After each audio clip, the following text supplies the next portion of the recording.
We've got some Hey, I'm Luis. And I'm Luis. And you're listening to the Content is Profit podcast. And we spent the last 4 years learning the strategies and techniques from some of the top marketers in the world on how to create content that turns into profit. If you'd like to learn how to turn that content into profit, just go to contentisprofit.com. There's a surprise in there for you. Oh, yeah. Oh, yeah, baby. Today we have another fire episode. Yeah. We're going to be talking about Baby. creating a world-class experience for lifelong customers. Woo, yeah, baby. I got the idea. I got the idea for this headline from the checkout page, actually, from today's guest. Oh, Yeah. baby. Check out for what? I don't know. We're going to have to discover. We're going to have to discover. in just a second. But with that, FONZI, do we have a sponsor today? Indeed, we do. Thank you so much for asking. You're welcome. And You're today's welcome. sponsor is your own, the BIZBROS, Let's with go. content momentum. And you might be asking yourself, what is content momentum? Well, Tell me if you more. produce a long form piece of content just like this one that you are watching or listening to, and you need a modern media team to come into your business and help you leverage that content and help you maximize your impact, right? Then we want to help you out. We want to help you turn it into value pack, bite-sized assets so you can share them through the interwebs like little minions so they can go and get you some new clients. If that sounds interesting to you, please It does. slide in the DMs at BIZBROS. I'm sliding into the DMs. on Facebook and on Instagram. Thank you. Go ahead and subscribe to the show because every Tuesday, Thursday, and Saturday, these are things are dropping with incredible value.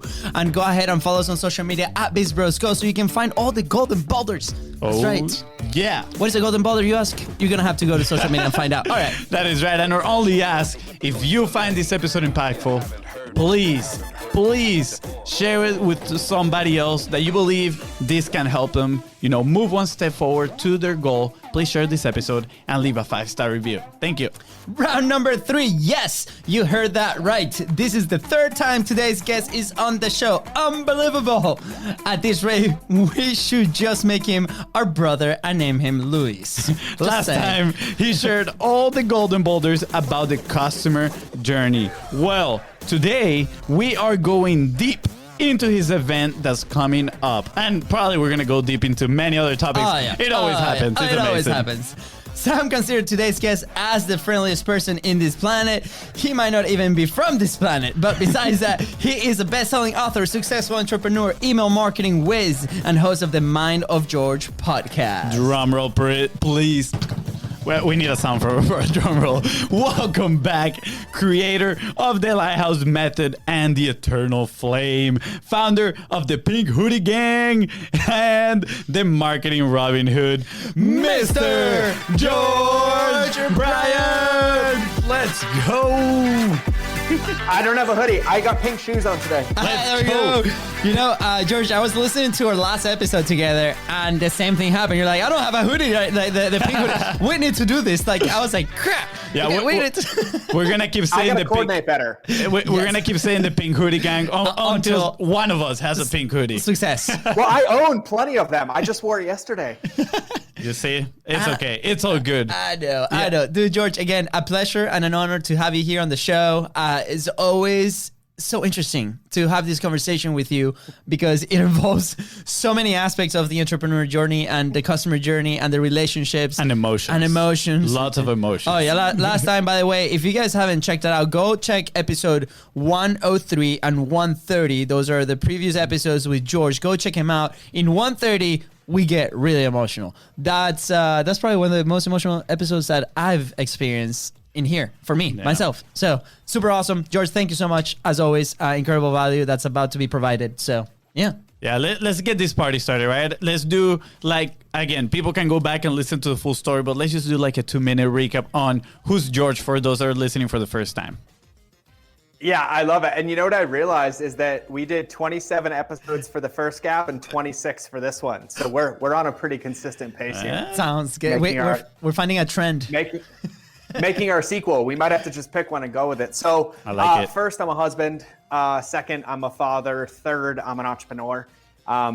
I spent 12 years of my life on active duty in the Marine Corps, got medically separated, and kind of fell into entrepreneurship on accident because I'm unemployable, have an attitude, and didn't really know what tact was until now. And so basically, I had to be my own boss. And I started as a food blogger, doing content marketing, affiliate marketing, email marketing, back when blogging was cool, like 2010. Had a lot of success there. New York Times bestselling author, #1 app in the world, blah, blah, blah, blah. Realized I hated cooking, but I loved marketing. And really what I loved more than marketing was I loved human beings. And I've actually never shared this before on why I love marketing so much. And so this intro is a perfect time. I'm obsessed about marketing because I treat people with the love and respect that I wanted as a child, like with how I wanted to be treated as a human and how I wanted to be seen and how I wanted to live. And at the end of the day, we can succeed in business by caring. And so now I spend all of my time in all of my companies and consulting and mastermind and in the Mind of George show, because you don't want a key to the inside of this thing. So just listen to what I share with you. Yes. Talking about how we can do both, how we can make a lot of money, but also have a massive impact, how we can add value and in turn grow our business. And I do that through customer journey, email marketing, consistency, congruency, and really helping entrepreneurs unlock their superpowers and amplify them. How's that? I love it. Yeah, that's pretty. I think the crowd Pretty approves. accurate. Yeah, there we go. But There George, we go. They were processing. They're like, yeah, approved. Done. I love how you share that, the reason why you love marketing, right? And you go back to that place that, I think for what you've told us and shared, it was a pretty rough upbringing, right? You're like, that's how I wanted to be treated. When did you realize that? I'm curious, like when did that click for you? It clicked when I was an internet marketer and an entrepreneur, and I was doing the opposite of that, right? When I was upsell king and trying to scam people, and I was sending crappy emails every day because I was making money in exchange, and I had the quote unquote success, and I also felt dead on the inside. And it's really interesting when in my entrepreneurial journey when I made it, right? Like, and I'll share this story. Oh, this one's here we go. It's coming, gents. Let's go. Make my name Lewis. I'll be a brother. There we go. Bring it on. So the moment for me was actually in June of 2014. I've never talked about this publicly, ever. We had just published the book on June 10th, and I had a goal of becoming a New York Times bestseller. And I was told by the publisher, by everybody else, your audience isn't big enough. You're not going to do it. It's not going to be there. Like, I was literally told no. And I'm like, okay, cool. I still set my sights on it. I poured my heart and soul into that thing for 9 months. And I got a phone call on a Tuesday because the Times is calculated Tuesday to Tuesday. And the publisher called me and said, congratulations. I don't know how you did it, but you became a New York Times bestseller. And he's like, enjoy it while it lasts. It's going to be there for a week. Well, we ended up being on for 22 weeks in a row. And around the third or fourth week, I was on vacation with my wife in Jackson Hole, Wyoming, and the family, and they threw a surprise party for me. They rented out this whole restaurant. They plastered the window with the title of the book, the cover of the book. And I walked into all these people loving me, and I left.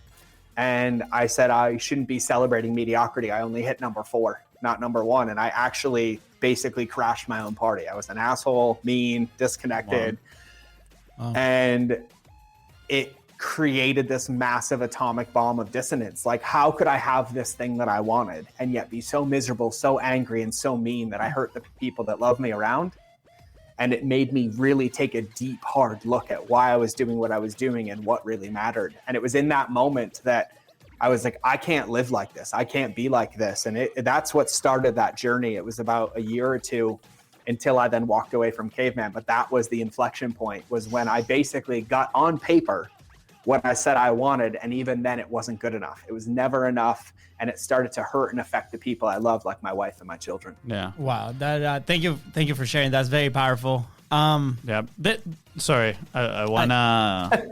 I have a question related to that. But you do your smart comment, Fonzie. No. I'm just curious on people are so afraid to change, right? One of my favorite books is Malcolm X, because of the way he changed. Like, his story is insane, right? And how he changed throughout his life, and it just made me think the potential on humans on changing, right? For bad to great, right? And that's what I see in you, George. But I'm curious, how did that affect the people around you, the clients that you were working with, your family? Because obviously, I'm guessing they're super happy that you change in a very positive way. But usually that comes with a lot of resistance too, because now they're like, wait, who's this new person that's coming along, right? And I'm asking because I wanted to illustrate this for people that maybe are in a position, and that person might be me. Actually, that person is me, right? Like, there's a lot of things I want to change, but I find a lot of resistance with. So it's like, you know, I guess this question is to seek some clarity on that sense. Is what happened around you in that moment? Well, I think what's really, really interesting is that, you think when you're like, oh, I'm going to make a change for the better, everyone's going to be like, hell yeah, hell yeah, hell yeah. Well, when you're at a level and you become enlightened or decide that you're going to go to the next level, the people at this level sometimes try to hold you back. Because by you growing, you shine light on what they're not doing. And there were a whole lot of people that I did business with, business partners, associates, that when I was like, I'm going to honor my family, I'm going to go be a good husband, I'm going to be a better father, I'm going to put my heart into this. So like, don't ever talk to me again. Cut me out of their life, disconnected, because it's a mirror, right? It's just a mirror for everything that's there. And all the people that loved me, supported me, and were at that level of like, caring and empathy and compassion and business and ethics and morals, were like, hell yeah, welcome to the party, but you got some work to do. And so it was like a level change. It was a state change. It was going from one container to another. But there's this analogy. It's called the, they talk about it like Mexican crabs, but when you're in a bucket, if you watch them in a bucket, if one starts to climb out and gets close, the other ones will pull it back down in the bucket. Wow. It won't let it go. They won't put them. They try to pull them back down. And that's what it felt like. And so the thing for me that's really important underneath all of it is that at the end of the day, if I feel like I can be better or I can be different and I'm being called to that and I choose not to do it, I'm sacrificing any chance I have at success, because there is zero way to succeed by being misaligned.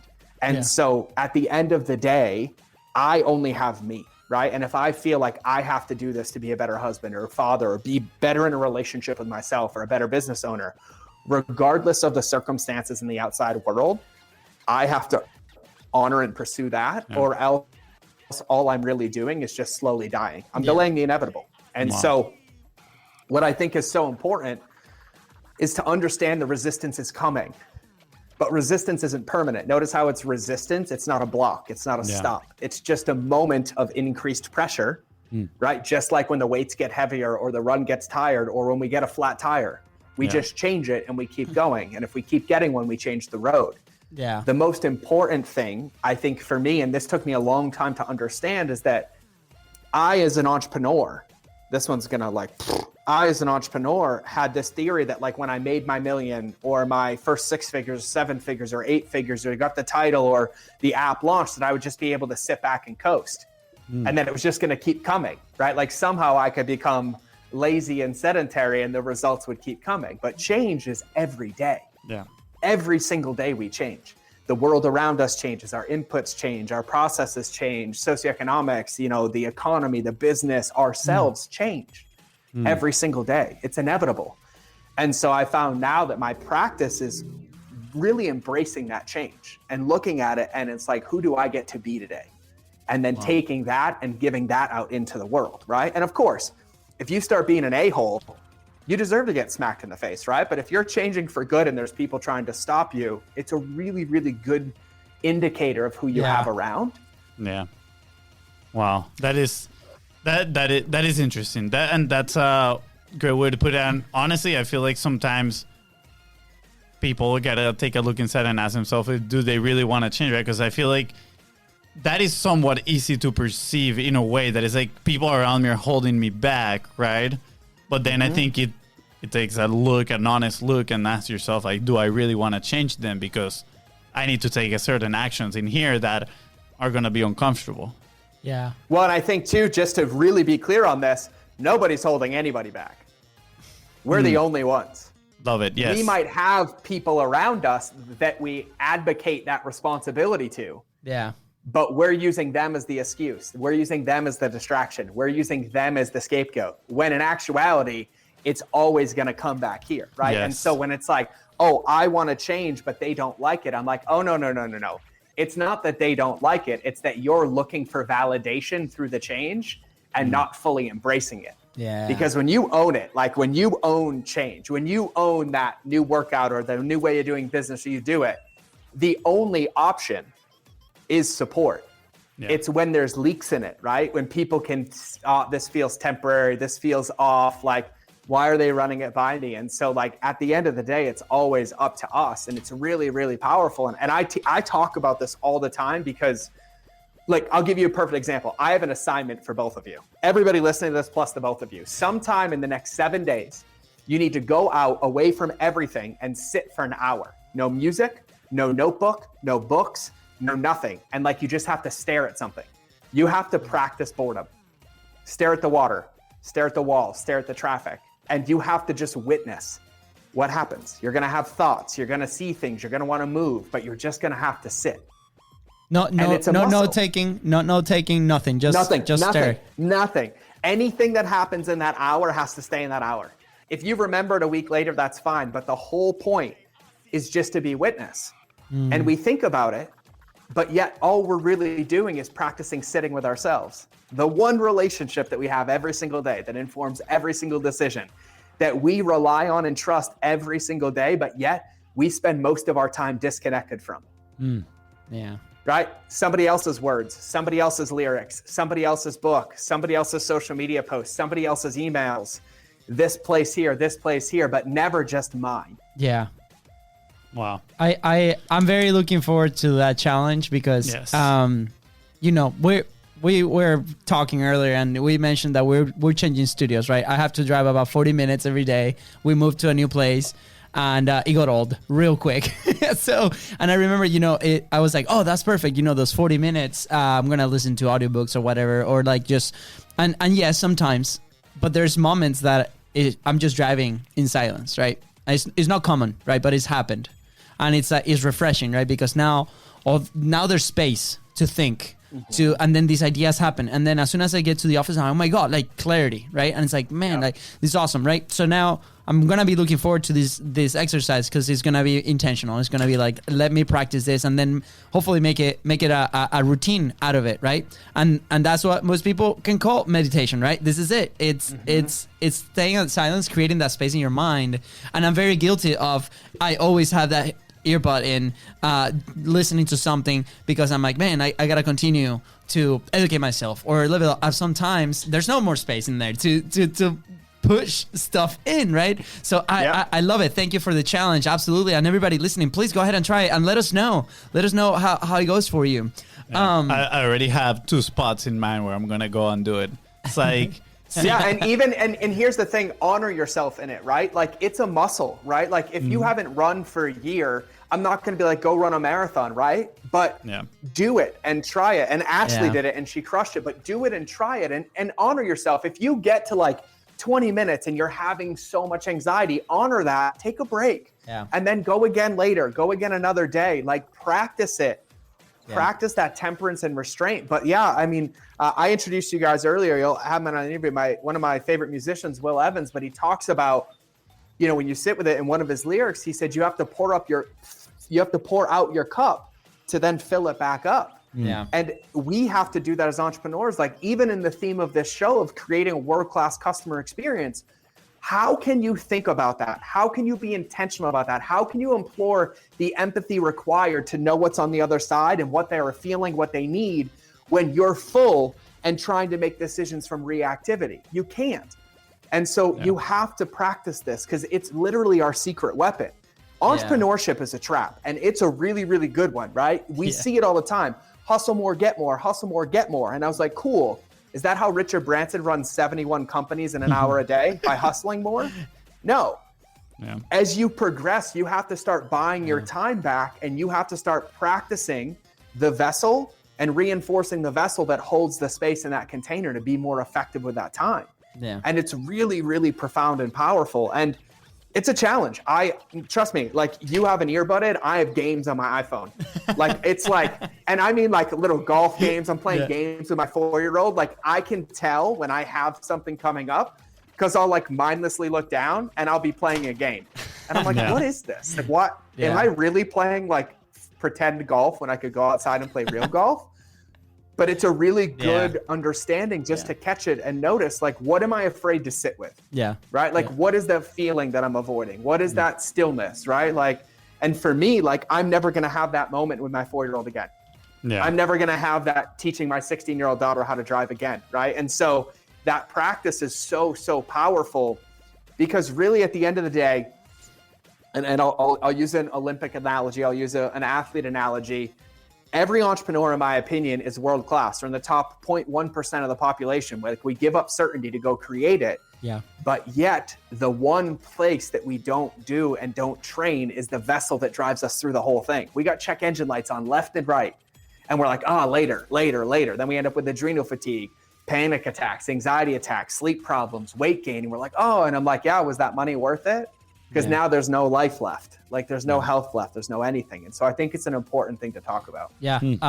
I love it. Like I said, every single time that we have this conversation with you, it's like, that's it, right? And I was listening to our episode on the way here, right? To recap, and it's, I think, the third time that I listened to it, and temperance was one of the topics that struck to me, like, from that conversation, right? It was very brief, but I remember that it was like one of the things, because that's exactly what's happening right now, right? Like, we went through, we just wrapped up a 45 Live challenge, right? And it was the first challenge that we ever launched publicly, right? We had about 100 people in there. It was super incredible, but at the same time, it was a lot of work, because it was the first time for us implementing that system. And it was us also doing the challenge, right? So, we were getting off the office, going in there, doing the Facebook Live. And then on top of that, I personally added a fitness challenge that I only achieved for 2 weeks, right? Which is fine. I was testing capacity, right? But the same thing is like, okay, where is my moment to sit down and breathe, right? It's just like, slow down, right? Like, and this is so important. And testing that capacity, to me, did it, right? It caused that thought, because before that, it wasn't happening. It was like, go, right? Until something that happens. And I think that's my next question, right? Because what you shared earlier, there was a capacity there that you were doing, you were going after something, and then there was this big episode that happened with your family that is pretty significant, right? And we might have some of those episodes in our life, hopefully not, but do you think that's necessary, right? Because we hear these stories and people are like, like the trend, and you're shaking your head for those listening, he's shaking his head going crazy, right? Saying no, right? And we're gonna go into that, but here's the thing, like, most people, the story is just like, that moment is always there, right? So how can we avoid it? Like, how can we learn from those experiences, right? And move forward? Why do you say it's not necessary, right? Question. Dude, it's so good. And by the way, like, I'm going to open the loop for a minute, because of what we're talking about in a world-class customer experience. Space is one of the biggest secrets to create a world-class customer experience. Space is the absolute biggest secret. And so we'll unplug that in a minute, but why do I think it's so important? Well, unfortunately, what you'll hear from a lot of us that have had those catalyst moments is all of us say the same thing. We had this catalyst moment and it reminded us to get back to basics, right? It reminded us to have a daily practice and a routine that focused on us actually consistently and congruently building what we want. Those moments only came when we got disconnected from self. Right? Where we were so in the hustle, or so in the results, or so in the book tour, or so in the launch that we lost sight of ourselves. And then the world smacked us in the face, or our family smacked us in the face, or the bank account smacked us in the face. And really what it did is it pulled us back down into, I need to be in a relationship with myself. I need to spend time alone. And so now I look at it and I try to catch it. And really what it comes down to, if we're pulling the thread around change, is that understanding that every day we get to choose who we get to be. And if we're intentional and mindful about what we're doing, like, I'm doing this today because this is aligned. I'm doing this today because this is aligned. This is part of, or an input into creating who I want to be 6 months from now, a year from now, 3 years from now, and we have an accurate measuring stick. And as long as we check in on that, that's our North Star. Like, that's our rudder in the water. Yeah. And most of what you'll hear in the best people in the interview, the most successful people, every time, and I mean every single time one of us had one of those moments, there was one thread in common. We had lost sight of what we wanted and why we were doing it every single time. Wow. Right? Because that's what it was. Like, I didn't write that cookbook to be a New York Times bestseller. I wrote that book so my grandmother had something physical to hold, and I could say I did something I never thought I could do. But when I got wrapped up into, you won't make it, it'll never be there, it'll be blah, blah, blah, I started to set these false realities that the outside world gave me, and I lost focus on what I really did it for. Eating and cooking the way that I did saved my life. The book was me putting it into a form to help other people, and I didn't give a shit if it became a New York Times bestseller. That's why you never hear me talk about it. Like, I'd never talk about that book. And so that's kind of how I see it and I feel it. And I think that that's the common thread. And so in my opinion, the secret to not having one of the breaking moments or one of those massive pivotal moments or pattern interrupts is to actually be intentional about time and space with yourself. Yeah. Am I doing what I'm supposed to be doing? Am I making myself better? Like, am I growing where I want to grow? Am I checking in with myself and honoring what I have going on? And any time that you can be back in you, there's no way that that can happen. Yeah. Do you have, thank you. Oh, okay. Perfect. Oh, this is so good all the time. Okay. So do you have, how do you pull yourself back to that moment, right? To that awareness moment. Cause here's an idea, right? Like inside of our business, right? There's some prospecting that we got to do for either for the guests or like invitation, like there's tasks, right? On the daily basis that we got to do. Of course. Communicate with the team, different things, right? And there's sometimes that we levitate towards not doing them for other reasons, distractions, whatever, XYZ, right? Oh, we have this call that is not moving the needle, but we're gonna just do that call anyways, right? Like, how do we identify those moments? Well, how do we pull once we identify that moment, right? How do we actually get back, right? Is there a daily habit kind of deal? Is there? Do you use an indicator inside of yourself that you're like, every time that I recognize this is what I'm gonna do? Like, what is it? Yeah. So first off, you nailed it, and I love your question because you caught yourself. Yeah. Because we always know. Yeah. We always know. It's when we pretend to not know that we go pursue it. Mm-hmm. So 2 secrets: breath and accountability outside of yourself. Breath and accountability outside of yourself, right? How many times a day do you intentionally stop and take 4 deep breaths? How many times a day, 0. every hour, do you do fill my body with the thing that gives me life, right? It's the one thing that I take for granted every day, but the moment I don't have it, I wish I had another one. Mm-hmm. Right? It's our oxygen is our fuel. It's what's there, but it also is actually what fills your body with life and gives you clarity. And I'm not joking. Breath work is at the secret of everything. And it's not like I have to do Wim Hof or Transcendent. You just have to effing breathe. Yeah. Because when we talk, we don't breathe. We're talking. We're not even taking a breath. It's like 30 to 35% of our breath. You have to breathe. And that breathing brings you into the present and gives you space. And so when you think about it, if you're like, this isn't, or I'm distracting, or I'm procrastinating, in that moment, take a breath and be like, oh, where's this coming from? And then at the other side of that breath, you have 2 choices. You either knowingly keep procrastinating or you knowingly do something different. I don't care which one you do. I just care that you're honest with yourself while you do it. Because there are plenty of times where I'm like, I'm distracting myself. Yep, that's what I want to do right now. And I have to own it, but I have to own it without beating myself up or doing it. So I put a container around it. I'll set a timer on my phone. I'm like, fine, you want to play that game? 20 minutes, go. And I'll set a timer on my phone and I'll say, well, as soon as the timer's done, I have to go do X, or I get to go do Y, or I get to go do boom. So that's number 1. Number 2 is accountability, who somebody sees you at your potential, not at your current state. Mine is my wife.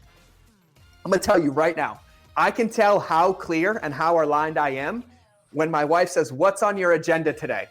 And one of 2 things happens in my body. 1 is I clearly say what I'm doing, or 2, I start to make up things that I'm doing because I need to sound busy.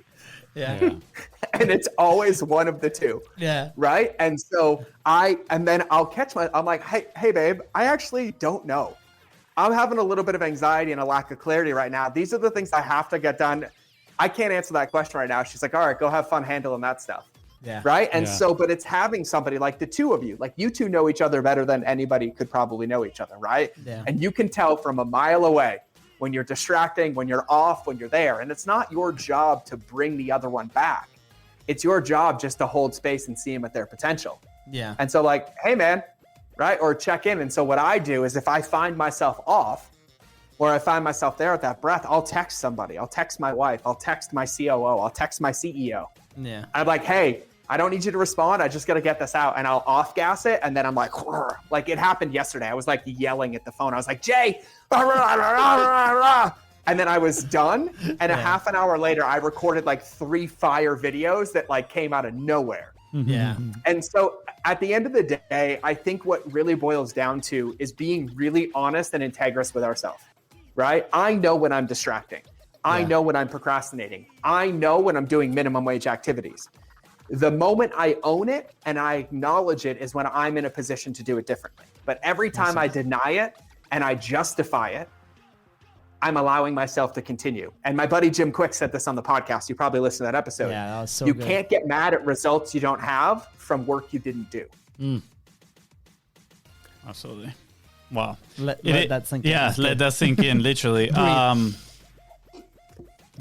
love this topic. Like, personally, I've been battling this, right? Like, exactly what we're talking about, right? The being honest with yourself, owning it, acknowledging it, right? And then, like, taking action. Like, I felt that in my life lately in the last couple of months, right? And I feel like I'm at that, I don't know if it's like an inflection point or what, but it's like the spot where I need to make the right decision. I know, like, I'm going to make the right decision, right? I'm putting it out there.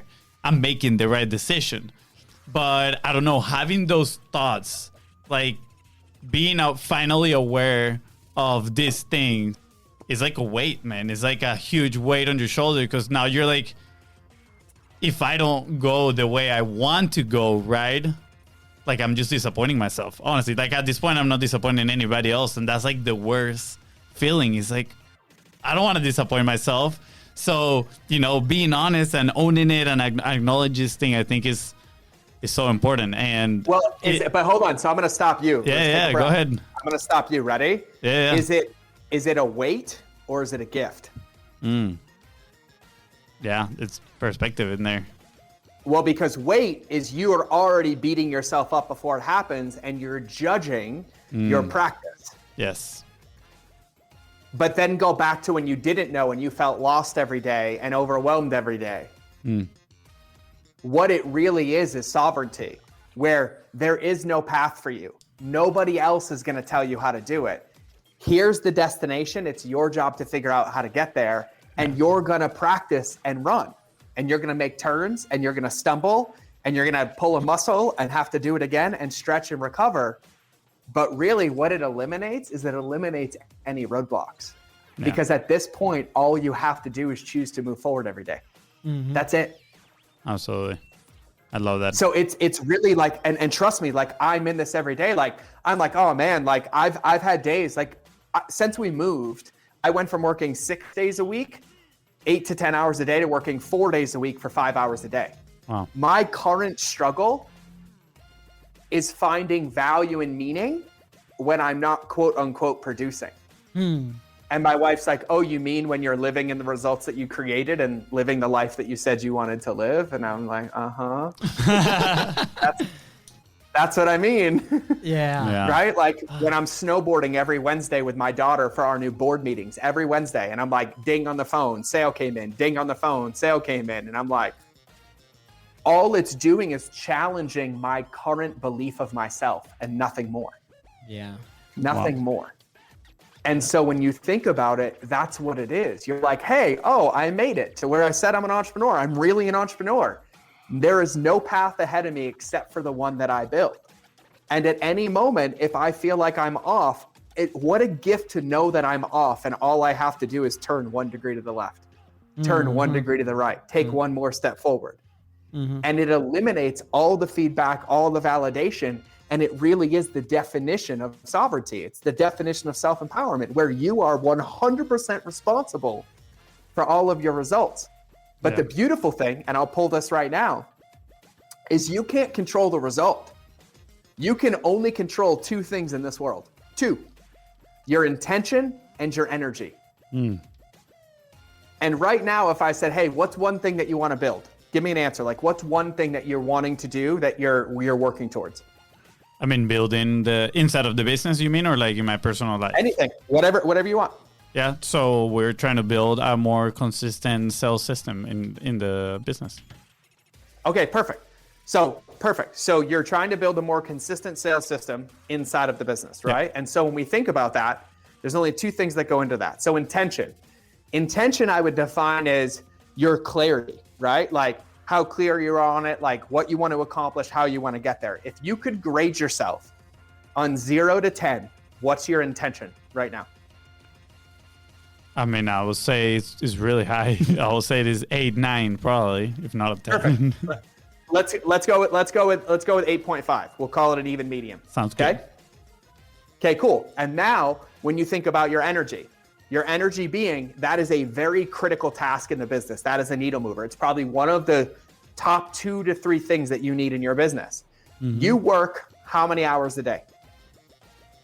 8, more than 8, probably. Mm-hmm. Yeah. 8.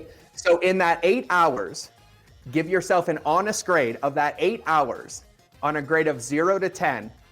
How much actual energy are you putting towards that system? Yeah, very, very low, honestly. Yeah, what is it? I would say 2.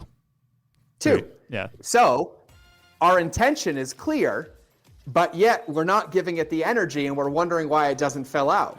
But yet we say we want it, but yet we sacrifice all of this energy doing the things that prevent us from doing it. Yeah. Those are the only 2 inputs you can control. And so I'm like, cool, what do you want it to look like? What do you want your energy to be? Yeah. Absolutely. Yeah. I want an 8? Yeah, a 10.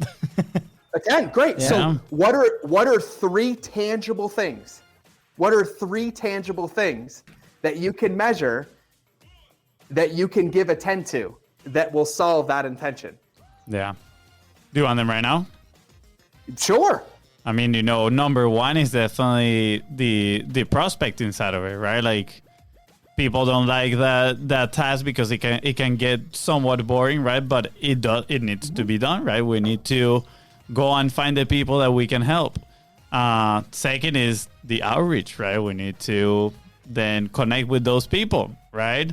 But we cannot do outreach without the prospecting. And then it is, I feel it, honestly, like hold each other accountable on that, right? Like, let's keep track of what we're doing. Totally. So but here's the thing. You're like, oh, what if I let everybody down? What if I don't make it? I'm like, well, of course you're going to, because you're not putting the measures in place. You can't tell me you want to win the race and you don't start. So literally you take that, you open your calendar for tomorrow morning, and from 9 a.m. until 11 a.m., you literally give it a 10. Boom, boom, boom. 3 weeks from now, you have a drastically different business. That's how simple it is. Absolutely. And so breathing, perspective, like at the end of the day, the only 2 things we can control are our intention and our energy. Yeah. And I look at this all the time and I was like, oh, I'm so upset I'm not getting stronger. I'm like, because I'm not going to the gym. Yeah. Of course I'm not going to get stronger. Like, I don't get to eat Fruit Loops and Cheerios and like build magic muscles, right? Like, all of it's there. And so when you think about it though, I'm saying that because success boils down to consistent and congruent actions done over a long period of time. Yep. Absolutely. That's it. And I was like, all the other stuff gets in the way. And I have the same, by the way, I'm in the same boat all the time, right? I'm like, well, I could have done this and I could have done this. And I'm up here and like, well, there's 8 million different ways to do it. Well, I'm not doing the one thing that does it. Yeah. And so like our accountability is really, really clear. Like, if this is the path, is my intention there and is my energy there? And if it's not, and it's not consistently, then I have to do an audit. And are those really my needle movers? Are those really aligned to my business? Are those really aligned to what I say that I want? And if you do this every single day, like literally, like we have people that we teach this to on a whiteboard, and throughout the day, I have them check in like what their energy is and what their intention is towards that task. And it's really awesome to watch somebody 10x their business in 30 days by just simply being aware of where our energy gets leaky towards what we say we want. Yeah. I like that. I like the self checkups, right? And actually, like about 2-3 weeks ago, one of our mentors, he's amazing. We actually met him through my brother's old job, and he challenged us to define our goals, literally. And we were like, wow, cool, okay. And then we realized that we haven't actually given some thought to actually sit down, get our space, and nail down our goals. So we started working on them. And then he said, every single time I want you every single time you take an action, ask yourself, is this action taking me closer to that goal, right? And what you're explaining right now, it goes hand in hand with that, right? It's like, am I putting the effort, right? And I have the right intention. Is this goal is this activity helping me, right? And I think that self-checkup is necessary. It's so simple, right? I'm not gonna say it's easy, but it's simple. It's so simple to do it, right? And yet we just don't, right? And totally. Well, because ambiguity gives us a hiding place. Ambiguity lets us hide in distraction, right? Because if we can't measure it, then we can always blame something else. We can always project it outside. We can delay the inevitable. We could do it. But like at the end of the day, I looked at myself a couple weeks ago and I was like, I'm upset that I don't have time to go to the gym. I'm an entrepreneur. I make my schedule. yeah. What do you mean I'm upset I'm not having the results that I want? So now I'm not allowed to work until my gym is done every day and I'm 3.5 weeks in again consistently on a different schedule, but not set up to fail because my default is always going to the extremes, right? Okay, I'll do it at 4 a.m. I'll do it at like 3 a.m. Well, I'll be done before everybody gets up, but that sets my family up to fail. That sets me up to fail. And that's not aligned to what I want. And so I did the hardest thing that I could do. I scheduled it for 8 a.m. 8 to 9:30. And it's like, that's my prime call time. Like, that's my prime, like, record podcasts, like, scheduling calls. And I was like, nope, Parkinson's law. I'll fill whatever container I create. And it's hilarious because I'll come back to the office at 10. And from 10 to 11, I got more work done than I would get from 8 to 11 by simply being aligned and checking in. But we got to protect these things. Like, containers are so powerful. And here's the thing, like, all of us have it. This is why we need accountability. This is why we need community. This is why we need to share with like-minded individuals because, listen, it's really fun to live in ambiguity sometimes. Like, it's really fun thinking that the magical unicorn is going to come deposit $1 million in my bank account and I'm not going to do anything to get it, right? But it's not a reality. Yeah. But there's times that we live there in the ambiguity. And so I think the most important part that you said, Luis, that's important is that it's simple, but it's not easy. It's really just perspective because what it represents is growth, right? Because it can get uncomfortable at times. Yeah. It can get uncomfortable, like, oh man, oh, got it, cool, boom. But if every one of those opportunities is just a new piece of information to make micro adjustments, we're constantly progressing and moving forward. And when everybody else is living in ambiguity a year later, you're leaps and bounds ahead of them. Yeah. The most important thing that community and accountability and even yourself have in there is empathy for self. Like, you're playing the game. If you were in a professional sport, like I know, like, I'm not a sports fan, but like Tom Brady wouldn't be the person he is if every time he fumbled, he quit. Or he's like, I'm such a failure as a quarterback. He's like, nope, back to the basics. Yeah. Let's play again. Let's play again. Let's play again. And that's our job as entrepreneurs. Like, check in. Are we on path? Are we on track? Do we even know where we're going? Yeah. And then give ourselves a measure. Okay, cool. Next milestone. And you chunk it down and you keep playing. And you consistently and congruently show up, and then, I don't know, unicorn and rainbows. Yeah. I'm actively listening to this conversation because just so you know, what Fonzie said also applies to me, by the way. So we're in the same space, right? We're playing the same game. It's what it is. And this has been a point of conversation over the last 2 weeks. Before you continue, I want to encourage people that if you're listening to this and you're enjoying the conversation, which I am 120% sure that you are, make sure you go. We're going to put the link in the comments. So you go and check out George's event and just honestly go check out his podcast too. We're gonna leave all the links below, but get in his world because it's gonna change your life. He certainly has done that for us. So George, I really appreciate it. I just wanted to take this moment to invite people to connect with you and join on the event. Totally. Can I share something extremely personal for everybody right now? Absolutely. So we're 47 minutes in, and just so you know what happens, I feel like I've completely failed and tanked this episode. Like, literally. Just so everybody listening and watching this understands, like, I'm like, man, does this even make sense? Like, who am I to say all of this? And I'm like, no. for whatever reason, it flows out of me. And this is the game that I get to play. And we take it and we post it. But like, I think it's so important to understand and remember that no matter where you go, whatever level you get to, all we practice is increasing our awareness and giving ourselves new tools in the toolbox. Because now I like have those thoughts and I laugh at them. I'm like, you think this every time. What are you talking about? Whatever, right? And I always worst case scenario because of trauma bonding and things like that. And in entrepreneurship, it's a very, very traumatic fight or flight kind of arena. And so we just have to be aware of it because to pass, I'm like, okay, interview over, boom, boom, boom, boom. I'm like, no, this feels good. Like I feel good talking about this shit. I'm going to keep talking about it, whatever. And then we just keep going. But I just think it's important that everybody has these thoughts and beliefs. I mean, one of my friends does $600 million a year in sales, $600 million a year in sales. And his biggest struggle is he said he was happier when he was only doing $1 million a year. He's been working on it for years. He's like, it broke me. I wasn't ready. I didn't expect it. Like it breaks me like every day. And he has to work so hard just to even like feel safe in that container. Yeah. And so no matter what, it doesn't go away. It's everybody owning it is what the biggest secret is for this being here. It's like, it's just the truth.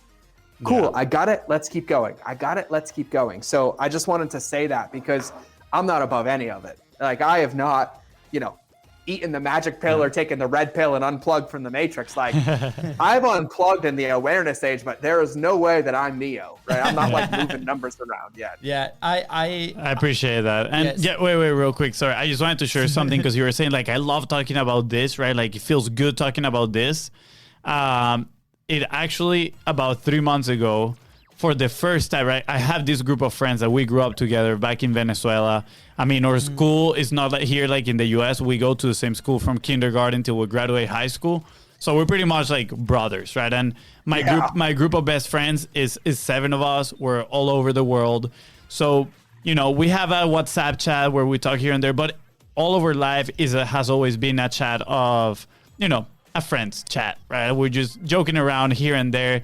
Sometimes you get the serious conversation. And about 3 months ago, I was like, you know what? I've learned a lot with the people that I've been fortunate enough to connect. And I want my friends to grow as well. And I see some of them obviously are growing still. And I'm not anybody to like dictate where they should take their lives. But I'm like, I just want to share a little bit of these things with them. So I proposed to them to do a quarterly meeting where we all sit down and talk about our challenges and then how can we help each other out, right? Like something totally different. And at first they were like, oh no, like laughing around, like why are we going to do that? And I was like, it's okay. In my mind, I was like, it's nothing against me. They just never experienced a conversation like that, right? Or a group like that.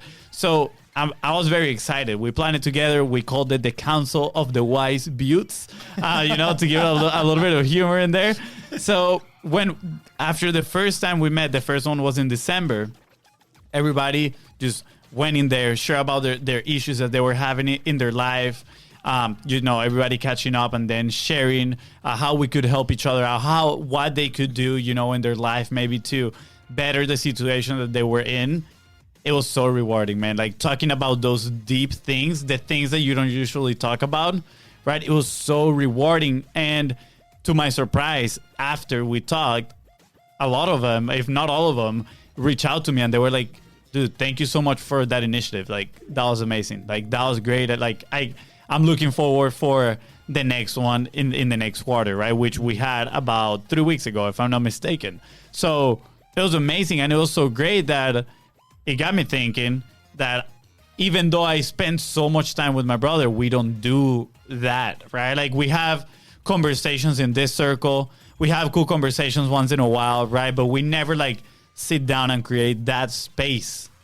And that is powerful. So the other day walking, I proposed to my brother. I was like, hey, we should do this, right? He proposed the event. No, he didn't propose to me. Just want to clarify. Yeah, let's clarify that. So I proposed that type of conversation for my brother. And I like his idea. He was like, wow, I would love to do that in a day where we actually go and do something. So like, let's go mountain biking. And then we sit down and like talk about this stuff. And I was like, you know what? Like that is a great idea. But my point was, I love that you open this space for people, right? To feel empowered to talk about these things, because they're difficult topics, right? They're challenging topics to talk about. Most people are not comfortable talking about them, but they feel good. They do feel really good talking about it. And let me tell you, every time we talk to you, after we shut this down, we look at each other and we're like, man, like this was awesome. That's our expression every time, right? And it's going to be the same today. So it's going to be like, it was awesome. But I want to encourage people not to just say that it's awesome, right? But actually implement, right? Because I feel like we have implemented a certain amount of things, but today especially, I'm like, I need to implement more. Like I need to be more conscious of these things. Like I'm already conscious and aware, but like you're saying, my intention might be there, but my efforts are not reflecting that, right? Yeah. So I'm like, I need to get in check on that stuff. So I just wanted to, you know, shine some light to that of having these type of conversations and opening the space and encourage people to have those outside of, you know, maybe their day-to-day circle. Yeah. George, I want to say thank you because, you know, obviously our superpower is on the leverage of content, right? So in that sense, it has been incredible because that's where we worked with, right? But there's so many other aspects of the business, right, that go around that, because that's the thing that we do. But around the business, when we build, you know, especially when we first started hiring our team, like a lot of unknowns there. Like how do we do this? Like, is it a daily meeting? Like what's the flow? What is it, right? And we've been very fortunate to find people that are with us. Like today, we had an incredible call with them, and they're like, dude, like let's roll, let's go. Like these are the solutions, like, and it's been incredible, right? But that's an unknown that has started to happen, and then while we're working on the sales and the prospecting system, right? That has brought some friction because the intention is there, but the energy is not, right? So those things, starting to recognize those things. And with the people that we've been working with, like either in the challenge or even customers that they come in for the content, the conversation always levitates to all those aspects too, right? And it's like, whoa. And so the reflection as you guys were having this conversation is we have to, I'm thinking in frameworks, right? Like it's like these occasions, whenever it happens, like this is an indicator, you know, is my intention there? My energy level like correlates? Let's go take action in this space of the business, right? So, and it wasn't as clear to me as after this conversation, which is incredible, right? So we're having these conversations now with our clients and on the service fulfillment side of things, where like, how can we as a company become of so much value that we're indispensable, like we can add so much to them. And it's funny because the content is the way in to a lot of these people and into their lives, and I feel like everybody's super satisfied with it, but there's always external factors that come on conversations after the content is delivered and the systems that they're starting deploying, and it's all a lot of the things that we've been talking about today, right? So in my head, I'm like, man, this is incredible. Like the framework on how we tackle these two things, where we can, whatever the occasion is, we can apply that to that. And it's like, what is a container? Like last time we talked about the containers, and now about the intention and the energy. Like those are very valuable things that everybody listening can apply to in every aspect of their business. So, and we're going to be completely transparent, right? We're going to turn around and we're like, sweet, this is our framework from now to the eternity on how we're going to be doing these things, right? So I want to say thank you, and I want to bring the people listening, right? Like if you want to know more, go connect with George. Go to his podcast. The Mind of George is incredible, and the event that's coming up. So yeah. I want to tie this a little bit to, you know, the headline that we put today was creating a world-class experience for lifelong customers. And honestly, my thought is going like, you had an intention to do just that, and you did a 10 effort to do just that, right? And I think, yes, there's obviously like other elements, other to-dos in the list, but if you don't have those aligned, like we were talking about, it wasn't going to happen, right? So I don't know. I'm curious. I want to tie it. I want to tie it because it's been open for me the whole time. And so, you know, one of the secrets, and I'll close the loop that I opened, one of the secrets to a world-class customer experience is space. But you can't create space if you don't have space, right? And so what we tend to do as entrepreneurs is we're like, customer journey, fulfillment sequence, you know, social posts, like we'll do this, we'll do this, we'll do this. We take our full frantic reactive energy and then we give that to the customer in the experience, and then we get upset that they don't do what we designed for them, that they didn't click on everything, that they didn't open every email, but we don't actually give them the space to do it. Patience is the secret to a world-class customer experience. And I know you want to send that first email, do these 75 things. But if you are creating reactants, you're setting your customers up to fail. But a lot of that comes from scarcity and reactivity, right? But if you really thought about it, you're like, okay, I want to fulfill this. Like even an onboarding sequence, right? Like you're like, okay, I want to onboard this customer and I want them to be a customer for 2 years. Cool. Why the F are you trying to onboard them in 1 day, in one email, in one post? You want them for 2 years, but yet you're trying to get them to do 66 things in day one that's going to push them away and get it back. And so space is the secret. My copywriter says this all the time. You have to, and I'm paraphrasing, but you actually have to give them space for the work to happen. If you don't, you end up pushing them or pulling them before they're ready.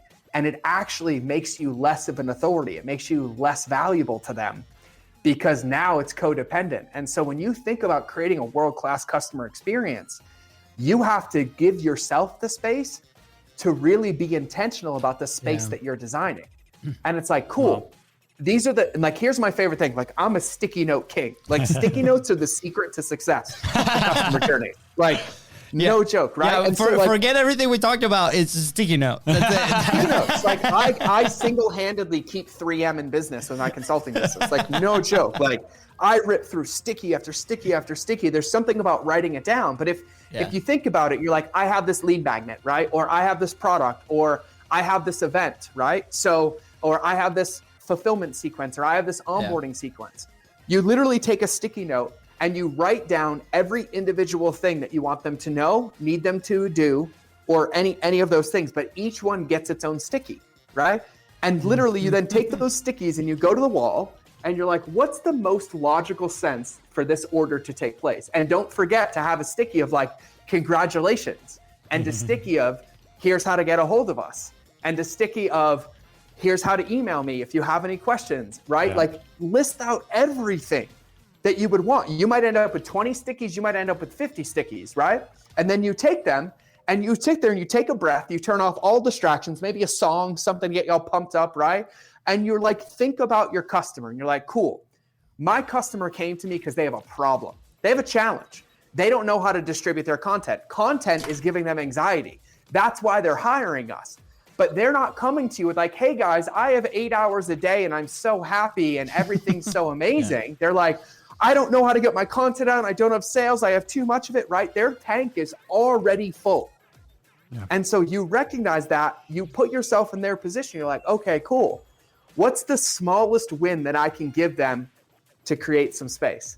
What's the next win that I can give them to create some space? It may be reducing anxiety. It may be simplifying the process. And you take the stickies and you put them in order. And you're like, step one, step two. Don't worry about time. Don't worry about modality. Don't worry about medium. But just like, hey, if this person was standing right in front of me, what is the first thing that I would say to them? And for me, it's always like, hey, take a breath. We got you. You found your home. Don't worry about what else to do today. We got you. The team is busy at work. We'll be in your inbox tomorrow. But now you get to be taken care of. That's an email. That's an effing email.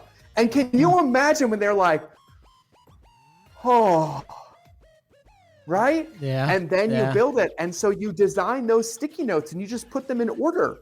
And then you put them in order. You're like, does that make sense? Maybe 2 of them belong in one. And then you ask yourself, what is the minimum effective way to deliver the maximum amount of value? And you're like, oh yeah, this would come on day 1. This would come on day 3. This would come on day 5. And here's what's interesting. Every time I have a student, a customer do this, they're like, I can't believe I was trying to get people to do all of this in one day and getting upset that they weren't doing it. Right? But you have to create the space. And what you have to realize is that if you are uber available, if you are hyper in their face, if you're like, do this, do this, do this, do this, do this, you're actually pushing them farther away. And it's just like the law of attraction. If you're always available and always there, they don't want you. But if you give them enough to empower them and come right back in there, the attraction is there. They appreciate it more. There's more gratitude. They're in momentum. And so all of these aspects are at play. And so even for my event, what I'm doing is I have sticky notes on the wall over there, and I'm like opening exercise, breath, breakout session, introduction, round table, speaker. And I literally put them on the wall, and I don't know. Everyone's like, do you know when I'm speaking? I'm like, not yet. I won't until I'm done with everything, because how it looks in my brain. And I'm like, oh, that would feed this, that would feed this. And then I literally take it and I turn them sideways, and I have an event schedule. Yeah. Wow. And I'm like, that's how the event goes. But you have to create the space for you to have that clarity and design it. And I mean, we'll Abe Lincoln this one, like measure 5 times, cut once, or whatever, right? Or sharpen it 8 to blah, blah, blah. Your world-class customer experience, the meat of it is in the design of it, not the implementation of it. The how is 1% of the game. Yeah. The why and the what is the other 99%. And so when you think about it, in order for you to create that space for them, you have to create the space for you to have the capacity and the awareness and the confidence to be like, oh, that's what they're feeling like. Yeah. Oh, that's what that would feel like. But if you're full, if you're reactive, if you're always listening, if you're, oh, this is happening, we're losing money in the business, you're going to put that energy into that experience, and it's not going to create an ideal result. Yeah. Oh, so good. By the way, for those listening, go back to minute 56 and start again. That's exactly how to design an incredible, customer experience. In my head, I'm going through our process. Right? I know you were, yeah. And I'm like, oh, okay, well, we're not that far, which is great. Like in my head, I'm like, oh man, but like, are we gonna fail this? But no, and this came out of feedback, right, from our customers, right? It can be really intimidating. Going like a lot of the customers that we have, they come in like, give me as much content as possible, and I'm like, are you sure? like this is gonna be intense. So they go from 0 to, let's say, 60 assets, right, in one specific case, or even 15, right? And then they get that, and then it's like, well, here's how you can distribute that, like, and then it's like, so now the conversation that we're having, like, we need to know your distribution capacity. Like, who is it? Is it you? You have a team? Like, what is it? Right? So now the process started with a day of onboarding a while back. Now it's about 2 weeks, right? When we actually are able to deliver the first like batch of stuff, right? And then we have a distribution call, and then there's other stuff. So the whole first month is that entire process, which has come from it. And then in my mind, I'm like, we can still be better. We can still take away stress from all of this, right? And now we're working on what we're trying to do is, or what we're working really hard to do is start getting people ahead of time, so then we can prepare them to that first day before that first month, right? Because it can be really, really, really intimidating. So I love this. I'm gonna revisit this many times. I'm gonna do the sticky note exercise 100%. We're about to invest in some serious sticky notes over here. Well, and here's a little hack for you. You design your customer journey, which becomes your baseline, right? And then what happens is you're going to get feedback. You're going to get objections. You're going to realize things aren't done, things aren't there. And then you decide, do these new things belong in my onboarding process or my pre-qualification process? Exactly. Yes. And so what you do is you're given the information, like your customers tell you how to keep them forever. Most of us don't listen. Yeah. If you pay attention, they tell you. Like, objections are not, you did something wrong. Objections are like, hey, I'm telling you this because I really want to stay forever, but I'm not going to tell you that. And so please fix this so I can stay and trust you, right? Because if they really wanted to leave, they would have just fired you, right? Yeah. And so when you think about it, it's really that simple. And then what you'll end up with is you're like, and you guys are content gods, right? Well, if everybody who's coming in is struggling to disseminate 60 assets, I would have an entire month of marketing around effective content distribution and how you can do more with less to get them in the right mindset. So when you pump them full of those assets and they sign up, then they're already running. And so you just move them and you decide. And this is where you as an entrepreneur have to trust yourself. Like, this is your business, your world, your road. Hey, is this better in the onboarding part, or should we do this on the front end so we're getting people that are more qualified or more ready, and you just trust your gut, you put it into practice, and you make adjustments? Yeah, love it.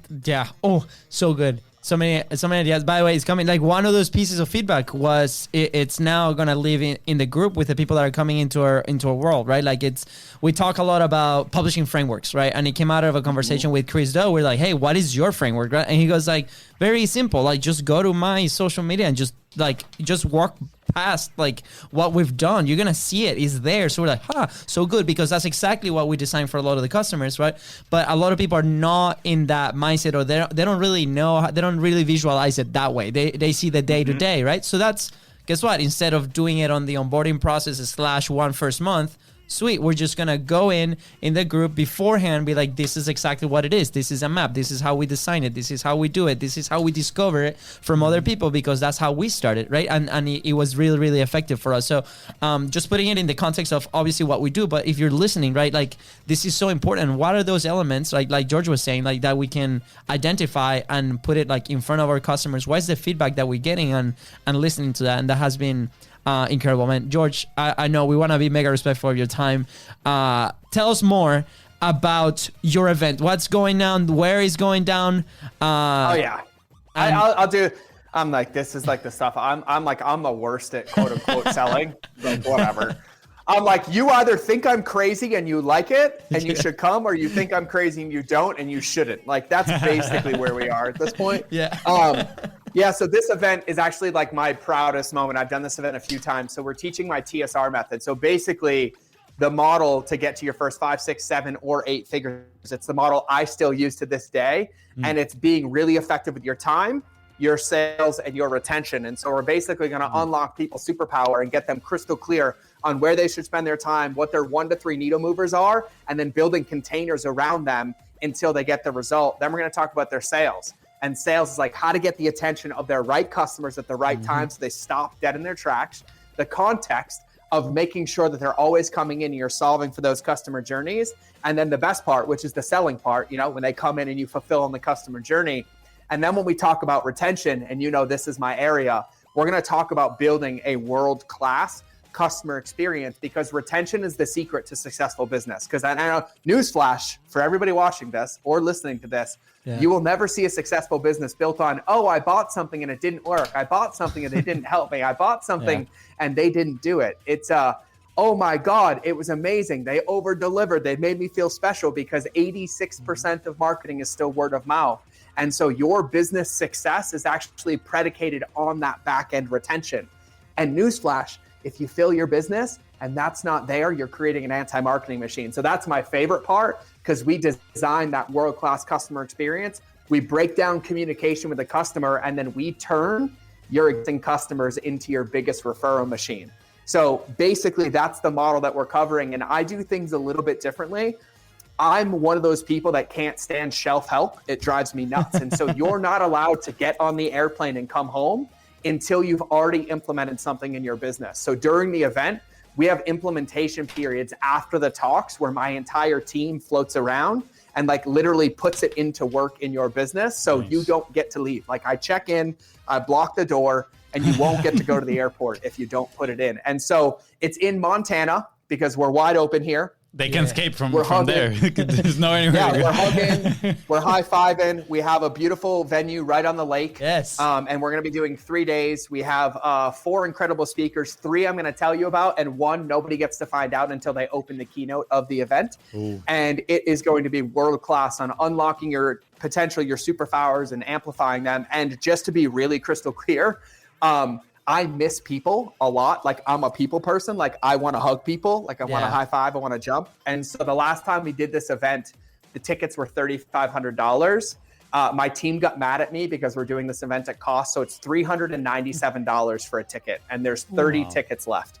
And I'm saying that because, and I was told not to say this, the swag bags, each swag bag has $860 worth of swag in it. Whoo, baby, so let's go. You basically double your investment. You could flip your swag bag and cover your travel and your ticket price and get the event for free. And so that's the whole event. That's it. So good. Yes. I'm gonna be super honest here. The only reason we are not, well, at least I'm not gonna be able to do it, is because my son's birthday trip is that weekend, and we go to Disney, and my wife is the big boss, so she gets. Montana's better than Disney, but I'll let your wife win this one. She would not agree with you. Let's not even go there. We tried.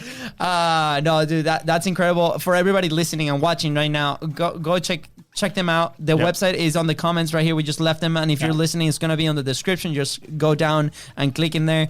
Gonna reshare the link. Reshare the link, please, Fonz. Actually, I'm gonna pin it to the top. There we go. Pin it to the top, Fonz. Okay. Yep. George, any last action points? Any last thoughts before we close out today? I do. I'm going to close. And thank you for having me. And for everybody listening to watching, thank you for giving me the gift that I can't give back, which is time. I just want to say that I'm on this journey with everybody, right? Like, no matter where I met, success, business-wise, whatever, like we're all playing this game together. Find a community of people that see you and love you for who you are, but empower you to win your race and to run your journey, because you have the answers. There's no secret tactic, somebody else's fits all, like it's you. And surround yourself with the right people, but really take into consideration what I said today. Practice that relationship with yourself. Go create space and fall in love with that space, and start playing the game from intentionality, because you're not going to hustle your way to success. You're going to hustle your way to unhappiness. And so be intentional about your space, measure it, and realize that you should not be building your life around your business. You should build your business around your life. Your life comes first. Your life, your priorities, your family, your habits, and then you build a business to support those things. And so you cannot get to success through sacrifice. I don't care. I'll be the unpopular one to say it.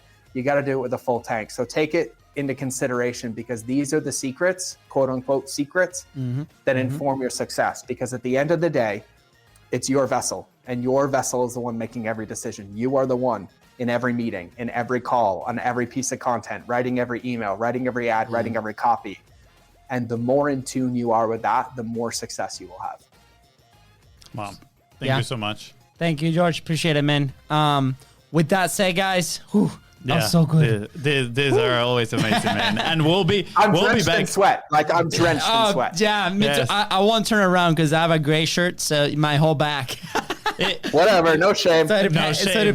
George, we'll be back in 27 episodes. I mean, 26, 27. 26, 27. Yeah, it is what it is. We're gonna have to do it that way.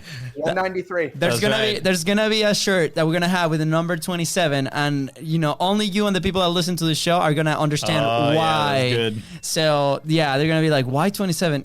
Go listen to these episodes. It's Let's do it. The Mind of George universe. It's like an Easter egg right there. That's right. Easter egg. It's pretty cool. Awesome. All right, guys. With that said, thank you so much for tuning into the Content Profit Podcast. Go ahead and subscribe. Smash that subscribe button and follow us on social media at BIZBROS Co. That is right. And if you find this episode impactful, which I am sure you will, please go and show George some love, and don't forget to leave a 5-star review. Thank you. Bye, guys.